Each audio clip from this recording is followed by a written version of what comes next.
Magandang araw mga bata! Ako si Binibining Laika Rica Bonillo, ang inyong guro ngayong araw.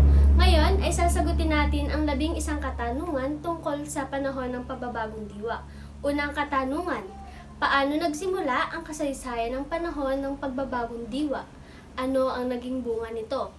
Nagsimula ito ng payagan ng Espanya na makipagkalakaran ang Pilipinas sa ibang bansa na nagresulta naman sa malayang pag-iisip at damdaming liberal ng mga Pilipino.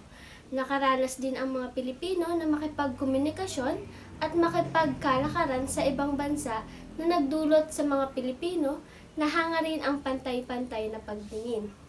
Kasabay sa pagsibol ng diwang ito, naganap ang himagsikan na naganap sa Espanya noong 1869. Pangalawang katanungan, ano ang ibig sabihin ng ilustrado at ano ang antas ng pamumuhay nila sa panahon ng mga Kastila? Sino-sino ang mga kabilang sa tinatawag na ilustrado noong panahon ng pagbabagong diwa? Ang mga ilustrado ay mga taong edukado at mayayaman na Pilipino na naging bahagi ng isang makabagong kilusan ng Pilipino ng lipunang pagbabago noong panahon ng pananakop ng mga Kastila sa Pilipinas. Ang salitang ilustrado ay nagmula sa Kastilang ilustrado na nangangahulugang nagmula sa ilaw o may kaalaman. Ang antas ng pamumuhay ng mga ilustrado ay mataas. Sila ay may edukasyon, karaniwan nag-aaral sa mga paaralan sa Europa at may malalim na kaalaman sa mga ideya ng Enlightenment at liberalismo. Kabilang sa mga kilalang ilustrado noong panahon ng pagbabagong diwa ay sina Jose Rizal, Graciano Lopez Haina, Marcelo H. Del Pilar, Marciano Ponce, Antonio Luna at iba pa. Pangatlong katanungan, sino si General Carlos Maria de la Torre at ano ang naging papel niya sa bansa? Si General Carlos Maria de la Torre ay isang Pilipinong general at leader sa panahon ng himagsikang Pilipino laban sa mga Amerikano. Isa siya sa mga pinuno ng revolusyonaryong puwersa sa Timog Katagalugan. Sumapi siya sa revolusyonaryong kilusan noong 1876 at naging bahagi ng pamahalaang revolusyonaryo sa ilalim ni General Emilio Aguinaldo.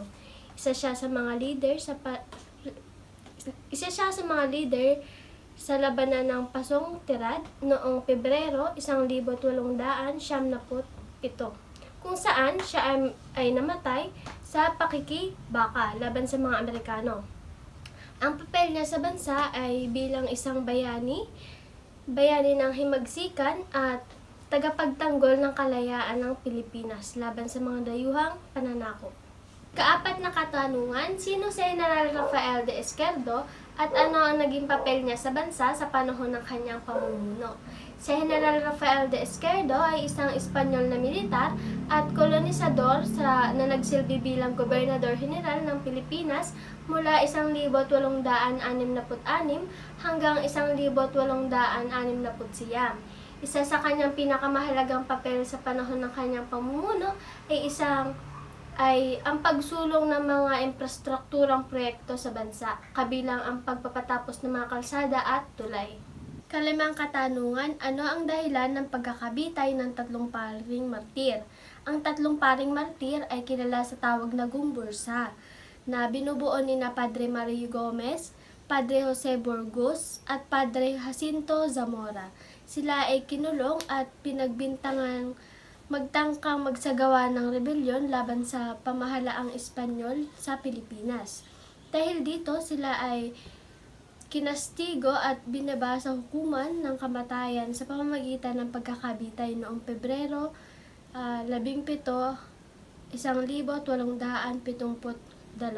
Subalit marami ang naniniwala na ang kanilang pagkakasalang ito ay hindi totoo at isang pamamaraan lamang ng kolonyal na pamahalaan upang pigilan ang pag-unlad ng mga Pilipino at pagtaas ng kanilang kalayaan. Ika-6 na katanungan, patungkol saan ang panitikan noong panahon ng iyon? Ito ay patungkol sa pang-aabusong gobyerno, pagpapakita ng pagiging makabayan, At naglalayon din ang mga panitikan sa panahong ito na humubog sa pagkakinanlan ng mga Pilipino. Nakasulat ito sa Espanyol sapagkat hindi pa nila gusto na ang mga Pilipino ay maging malaya. Kapito, ano ang ibig sabihin ng Indio? Ang salitang Indio o Indio ay dating katawagan ng mga Kastila sa mga katutubong Pilipino o mga taong may lahing Pilipino. Ito ay karaniwang may halong pang-aalikusta dahil ito ay may pahiwatig ng mga nilalang na may mababang antas sa lipunan. Ano ang kilusang propaganda? Saan itinatag at sino ang nagtatag? Ang kilusang propaganda ay isang kilusang politikal at sosyal na itinatag noong mga huling taon ng ika-19 na siglo sa Pilipinas.